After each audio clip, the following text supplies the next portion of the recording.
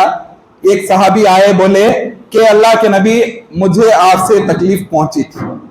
صحابہ غصہ آ گیا، کیا بھائی نے اللہ کے نبی ایسا بولتے ہی نہ بدلہ لینے کے واسطے آگے بڑھ رہا نا؟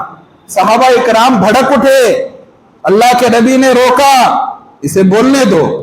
کہا اللہ کے نبی مجھے آپ سے تکلیف ہوئی۔ کیا تکلیف؟ کہ آپ نے مجھے مارا تھا، ٹھیک ہے بدلہ لے لو۔ آپ نے مجھے لکڑی سے مارا تھا، ٹھیک ہے اللہ کے نبی نے لکڑی منگایا، ٹھیک ہے لکڑی سے مارا نہیں، لکڑی سے مارو۔ پھر کیا کہا اس نے؟ اللہ کے نبی جب آپ مجھے مار رہے تھے میرے بدن پر کپڑا نہیں تھا، آپ کے اوپر چادر ہے، چادر نکالو۔ دیکھیے صحابہ اکرام کا غصہ ایسا تھا کہ اگر اللہ کے نبی نہیں روکتے تو اس کا گردن ہی اڑا دیتے تھے۔ تو نبی صلی اللہ علیہ وسلم نے اپنا چادر نکالا، جیسے ہی چادر نکالا اللہ کے نبی کے مہر نبوت کو لپٹ لیا اور چوما، اور زار و فطار رونے لگے۔ صحابی کہا اللہ کے نبی گستاخی معافی، آپ نے زندگی میں کبھی کسی کو تکلیف نہیں پہنچایا، وہ تو آپ سب سیدھا کر رہے تھے، تو آپ نے لکڑی سے اشارہ کیا، وہ تکلیف نہیں تھی، لیکن میری خواہش یہ تھی کہ میں آپ کی مہر نبوت کو چومنا چاہتا تھا، یہ تڑپ لے کر میں جی رہا تھا۔ اور اللہ کے نبی نے بدلے کی بات اس لیے کی، وَلَا تَزِرُ وَازِرَةٌ وِزْرَ أُخْرَى، کل قیامت ان کوئی کسی کا بوجھ نہیں اٹھائے گا، میں اپنا بوجھ ہلکا کر کے جانا چاہتا ہوں۔ اور قرآن مجید کی وہ آیت اللہ کے نبی پڑھا کرتے تھے، یوم یقوم الناس لرب العالمین، کل قیامت کے دن اللہ کے سامنے سب کو حاضر ہونا ہے، سب کو اپنے طور پر اپنا حساب دینا ہے۔ میرا حساب میرے بچے نہیں دیتے، میرے بچوں کے حساب میں نہیں دیتا، میرا حساب میں دینا، میرے بچوں کا حساب میرے بچے دینا، کون کس کا بھی حساب نہیں دیتا۔ اسی لیے اپنا بوجھ خود ہلکا کر کے جائیں۔ پیروں مرشدوں ولیوں پر بھروسہ کر کے جو جانے والے لوگ ہیں، وہ لوگ نبی کے اس زندگی کا یہ انمول ٹائٹل جو آپ نے کہا کہ جو کچھ مجھ سے تکلیف آپ کو پہنچی ہے وہ بدلہ لے لے، میں حاضر ہوں۔ اللہ کے نبی ضرورت کیا تھی ایسا کہنے کی؟ یہ نمونہ ہے، یہ اسوہ ہے، یہ آئیڈیل ہے ہمارے نبی کا۔ ان امت مسلمہ کے احباب کو جو زندگی بھر لوگوں پر ظلم کر کے، زندگی بھر لوگوں کو ستا کر، زندگی بھر لوگوں کو دھوکہ دیتے ہوئے زندگی گزارتے ہیں، ایسے لوگوں کے لیے ہمارے نبی آئیڈیل ہیں۔ ہمارے نبی نے سمجھایا دیکھو زندگی میں کبھی کسی کا دل نہ دکھانا، کبھی کسی کو تکلیف نہ دینا، جس کا جو حق ہے وہ حق دے کر زندگی گزارنا، اللہ کا حق ادا کرتے ہوئے زندگی گزارنا۔ حقوق کی اللہ کے نبی نے پامالی سے امت کو روکا ہے۔ حضرات وقت اس کی اجازت نہیں دیتا کہ اس عنوان کو میں طول دوں۔ اختصار کے طور پر خطبے کا خلاصہ یہ ہے کہ انسان کی زندگی اللہ کی طرف سے ایک نعمت ہے، اس زندگی کو غنیمت جانے میرے بھائی۔ دیکھیے ابھی الحمدللہ ہم جمعہ میں ہیں، جمعہ سب کو معلوم کب آتا، کتنے بجے جمعہ کا وقت سب بھی معلوم، پھر بھی کئی کو ہمیں اذان سے پہلے مسجد میں نہیں رہتے۔ یہ ایک مسجد کا مسئلہ نہیں، ہمارے آلموسٹ سب جگہ کا یہی حال ہے۔ کیا حدیث معلوم نہیں ہے، نبی کی سنت معلوم نہیں، نبی صلی اللہ علیہ وسلم کے بتائے ہوئے احکام معلوم نہیں، سب معلوم ہے، پھر بھی کئی کو پیچھے آتے۔ ہمارا ضمیر مردہ ہو چکا ہے، ہمارا ایمان کمزور ہو چکا ہے۔ یہ کمزور ایمان کی دلیل ہے۔ ہاں اگر کسی کی ایسی مجبوری تھی، کوئی بیمار تھا یا ایسے پرابلم تھے جس وجہ سے وہ نہیں آ سکے، وہ ان کا اپنا معاملہ ہے، اللہ تعالیٰ ان پر رحم فرمائے۔